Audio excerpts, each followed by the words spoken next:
When I was growing up, I did not watch anime. I didn't watch it that deeply. The only anime that I had seen were Naruto on Maguzi and Dragon Ball Z. If you don't know what Maguzi is, Maguzi was a block in Cartoon Network which showed shows like Coolio Go Teen Titans and Generator Rex. There were a few shows of that variety, and sometimes during the end of its run, it would play Naruto and it played Dragon Ball Z. And I enjoyed Toonami, but I didn't really watch a lot of the weirder stuff in anime of that variety. I ended up seeing Bobo Bobo Bobo Bobo Bobo Bobo Bobo.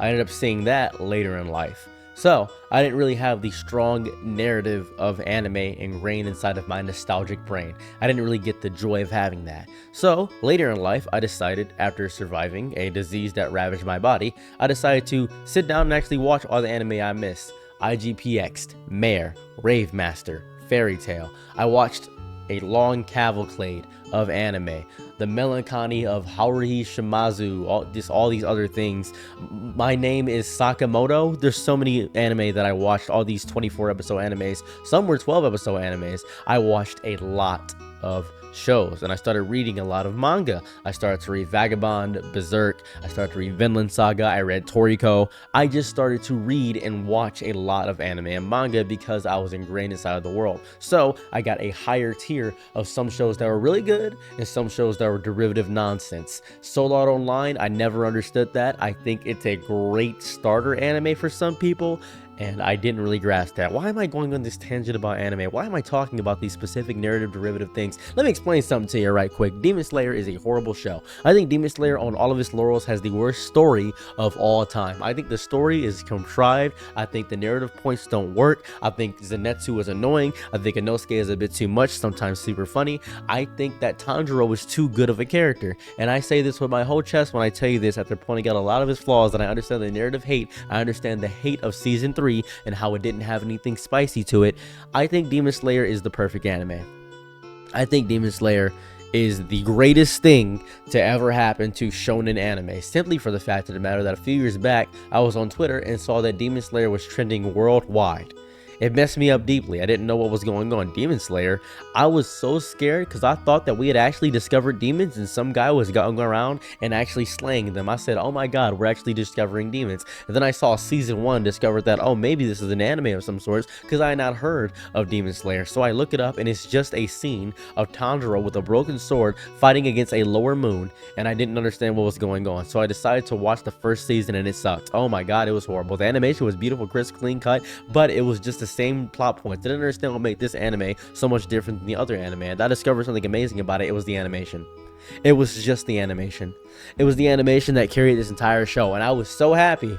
I was so happy that for some reason this show, among all of their shows, was a narrative dark horse. This was the one that was the working horse. This was the horsepower. This was the beating a dead horse until it stopped spitting out money. This was amazing. I was like, okay, I guess I better watch more of this. So season 2 comes out, and god, season 2 was amazing. Mugen Train, great movie. Oh my god, Rengoku was so good, but Rengoku had no narrative plot points. As a matter of fact, earlier on in Rengoku's life, when I first got introduced to him, he was stating that he wanted to get rid of Nezuko. I didn't understand. There was no reason for me to like Rengoku, but he was so much an extremist character. He was so extreme with his stereotypes and his plot points and all the beats of his character that I loved him because he was so infectious with the personality. There were so many other pieces to the story that I didn't grasp, because Demon Slayer is less to do about story and making sense and more to do about characters and sensationalism. It is the animation, it is the nonsense, it is the small minutia parts that make this story so amazing. I was super over the moon watching this. There was no world building deeply. There was no greater narrative plot points. There was nothing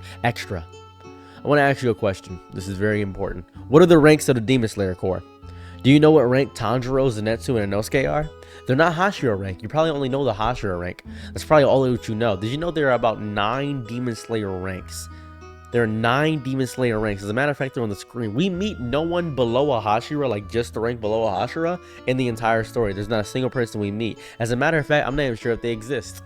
Why are they not stronger than Tanjiro, Inosuke, and Zenitsu? Why are they not stronger than that? It felt like there was a rush to the end at the story. It feels like there was a rush. Now, I could defend this point by saying that demons are unpredictable and you never know, but Muzan had no reason to rush anything. He really didn't have a true reason to rush anything. He could have been patient and waited. He could have done that. That would have been so much easier, to be patient and wait. He could have stockpiled and been more concise and constructive. He could have done that. He really could have. It seems like there was a rush to the end. It seemed like there was a deep rush to everything because we didn't see the natural progression. Don't introduce a ranking system if you're not going to use it, is something I would say. Don't introduce a power system if you're not going to fully utilize that power system. Don't introduce characters if you're not going to fully utilize those characters, especially if they're plot and narrative driven. That's how I feel with my whole chest and soul, but that's just me. I think Demon Slayer is a perfect anime because it shows what anime fans really enjoy. They don't care about story, they don't care about plot, they care about spectacle, great animation, and characters they can slightly relate to. Tanjiro is a goody two-shoes. He is so good that he reminded me of the first issue AC comic of Superman that I read, where Superman was just a really good guy. He was just super good. He was nice, he was fair, he represented morals and justice, he was a sweetheart. I love that. Tanjiro is that. Inosuke is too much of a character like that, and Zenitsu is just annoying on paper and in every fan of the word. I want you to think deeply about all the anime you've seen. Truly, think about it for a moment.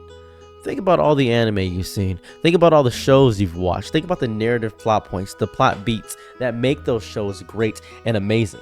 Think about the shows that you've grown up and watched and witnessed. Inuyasha maybe could have some good narrative plot points. Think about shows that have conciseness and cohesiveness. Think about those shows.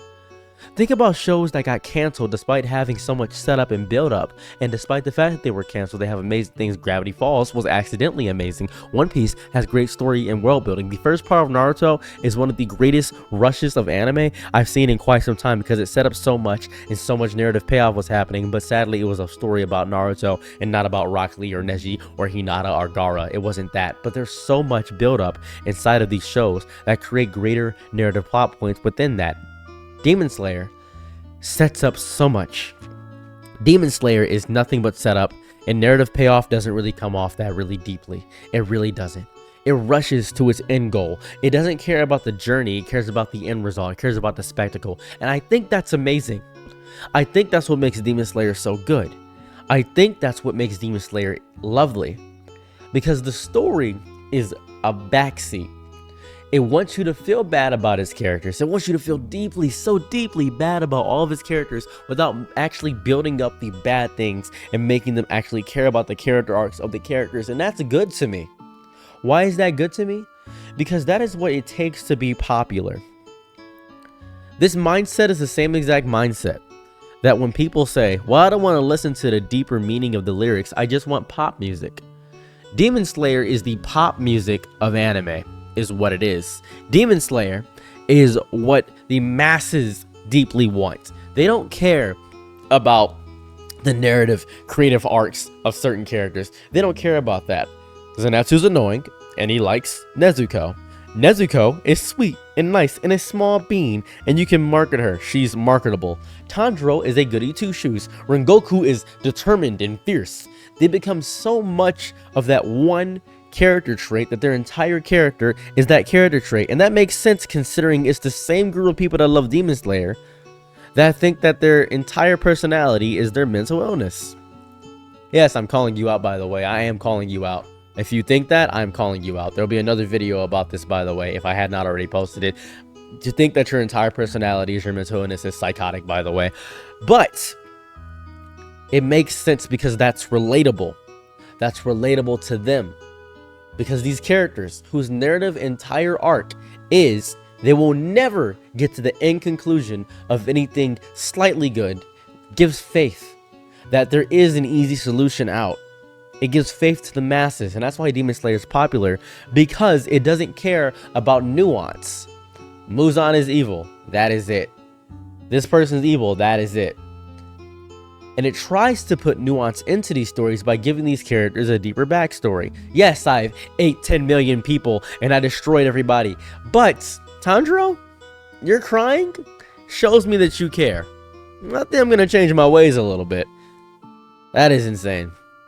That is psychotic. And Demon Slayer is amazing because of that. Because despite every narrative fumble, despite the fact that you probably shouldn't enjoy this show, it is insanely popular. And that is a testament to ignorance. I love that.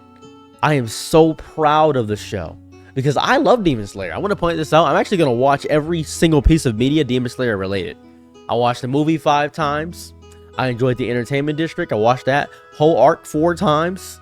As a matter of fact, everything Demon Slayer I have consumed an innumerable amount of times. Then I read the manga.